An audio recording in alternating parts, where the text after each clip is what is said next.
A história do Slenderman começou há um tempo nos fóruns americanos e em seus canais de mistério, como Something Info, Above Top Secret e o 4chan. Publicações falando sobre as aparições de uma entidade sobrenatural, um homem magro, sem rosto, usando um terno preto, com a incrível habilidade de esticar seus membros à sua vontade e criar outros semelhantes a tentáculos, surgiram entre os tópicos discutidos sobre os já batidos assuntos. A princípio, ninguém deu muita importância, afinal era estranho demais para ser de verdade. Com o tempo, novos fatos e detalhes começaram a ser inseridos à lista dos investigadores amadores, que procuravam saber a verdade por trás da história. A cada história e testemunho dos usuários, Slenderman ganhava um aspecto ainda mais sombrio, com características assustadoras, como hipnotizar humanos através de movimentos aparentemente desordenados, fazendo que suas vítimas virassem uma espécie de zumbi à mercê de sua vontade. Após uma série de relatos, um grande número de fotos começaram a ganhar os tópicos e posts dos fóruns e blogs que abordam esses assuntos. Muitas delas, logicamente, meras montagens. Outras, no entanto, deixam qualquer um com aquele pingo de interrogação na cabeça. História vai, história vem. Os pontos em comuns entre os testemunhos fizeram com que os internautas chegassem a uma conclusão. A criatura tinha como alvo crianças e adolescentes. As crianças têm sonhos ou pesadelos sobre o homem esguio e ele aparece em fotos com elas antes dos seus desaparecimentos. Utilizando seus braços estendidos, hipnotiza suas vítimas, deixando elas totalmente impotentes. Ninguém sabe o que o Slenderman faz com suas vítimas. Elas simplesmente se somem, sem deixar rastros, como se evaporassem. Outro ponto interessante é que supostamente somente as crianças podem vê-lo, quando não há adultos no local. Apesar das tentativas, não foi possível chegar a nenhuma conclusão concreta sobre sua origem. Acredita-se que ele mora perto de rios e florestas, pois os avistamentos sempre ocorrem em um ambiente contendo um dos dois elementos, talvez pela facilidade que ele tem de se camuflar nesses lugares.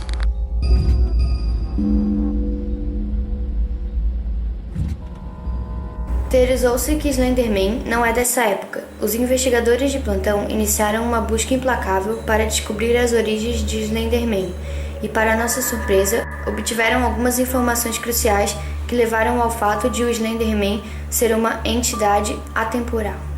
Pinturas mostrando seres semelhantes ao homem, porém dotados de muitos tentáculos, foram demonstradas pelos usuários desses fóruns. Na figura podemos perceber um monstro amedrontando os humanos. Essa representação está datada de 9.000 anos atrás. O local é duvidoso, já que alguns fóruns apontam para uma caverna na região de Tweefontein, Namíbia, enquanto outros dizem que fica no Parque Nacional Serra da Capivara, no nordeste do Brasil.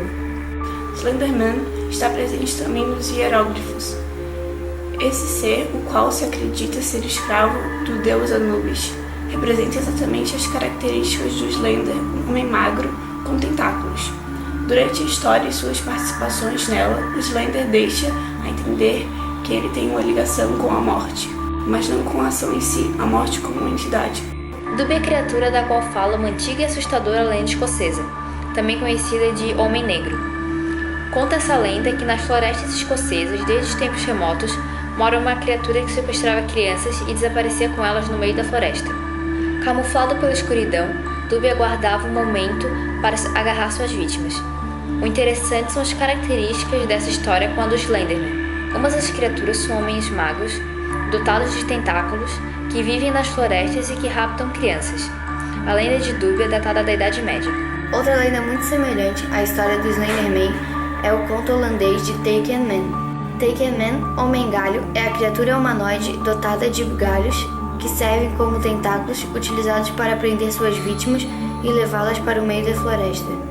Os primeiros baralhos de tarô datados do século XIV da Floresta Negra ao sul da Alemanha mostram uma assustadora criatura muito semelhante ao Slenderman, chamado de Der Ritter, ou Cavaleiro, o qual a carta representava a morte. Em escritos dessa época, essa figura é encontrada sequestrando crianças dos braços de seus pais. A história do bicho-papão não é brasileira. Ela está presente em diversas culturas e, na sua origem, o bicho-papão era um homem sem rosto que comia crianças, tal como o Slenderman. Os pais afirmam ter uma boca gigantesca, embora ela não apareça, senão durante as refeições ou tentativas frustradas de se alimentar. A história do bicho-papão é da Europa, da Idade Média e dizem ser uma variação de um conto da Pérsia, sobre um demônio que raptava crianças para se alimentar. Der Grubman é a versão alemã do bicho-papão. É a versão que mais se assemelha à do Slenderman. Der Grubman significa o grande homem, nome que faz jus à aparência da criatura. Um ser alto, com membros enormes, que entrava pela janela das crianças durante a noite para raptá-las e devorá-las posteriormente. Também não possuía rosto, apenas uma grande boca capaz de esticar para engolir uma criança inteira.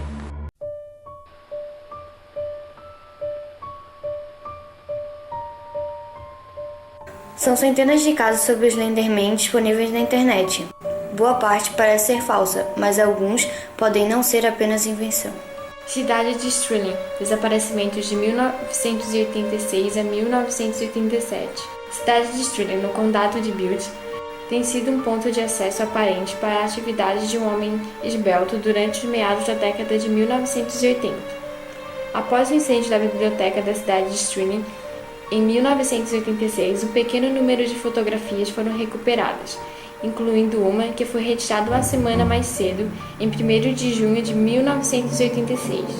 Nesta data, 14 crianças desapareceram, seguida do desaparecimento do fotógrafo Mary Thomas, 2 semanas mais tarde.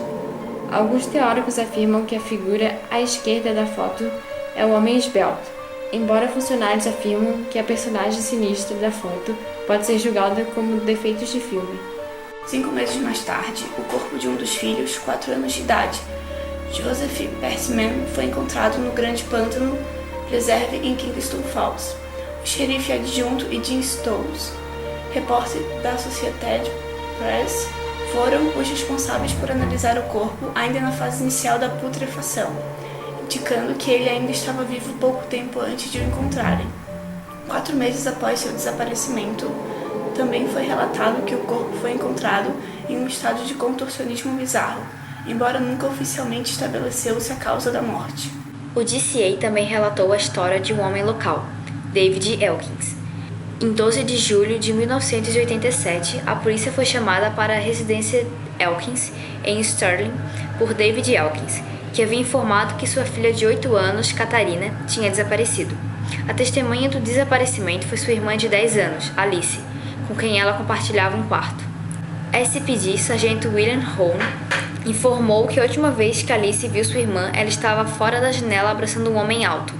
De acordo com as informações adicionais feitas por Alice, nas semanas anteriores, um homem tinha vindo visitá-las na janela do seu quarto, durante a noite, onde ele batia no vidro e esperava as meninas. No entanto, os investigadores de polícia descartaram a suspeita do terceiro elemento e atribuíram o ocorrido a um sonho. On October 7, 1989, police were conducting a search for a missing girl within Morgan County, Tennessee. A man by the name of Thomas Neely had been brought in for questioning while having it recorded for evidence. This tape has been classified for over 20 years, but has recently been released as a matter of public record. What you're about to hear may be disturbing. Okay, we're recording now. Thomas, would you like to start from the beginning? Am I? Yes, Thomas, you're safe. Now, can you start from the beginning so that we may try to understand the events that happened? Okay. My daughter Jessica, she'd been outside playing at a friend's house, and we only lived up the street. No, they actually only lived up the street. I'm sorry.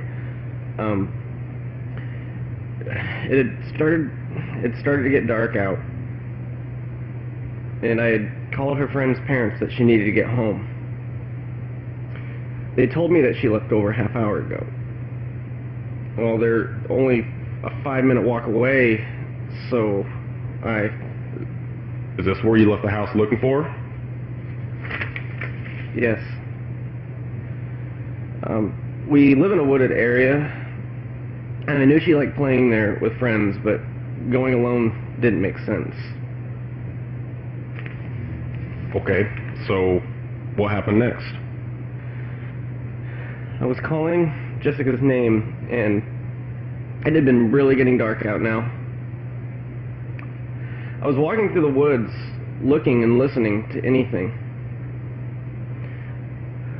I remember suddenly feeling sick, like nauseous in the stomach, like I wanted to throw up. And I started getting ringing in my ears. Then Thomas? that thing! That nightmare!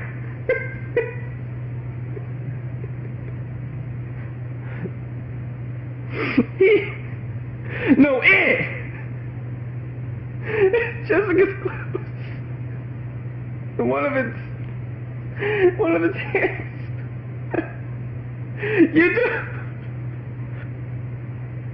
It's okay.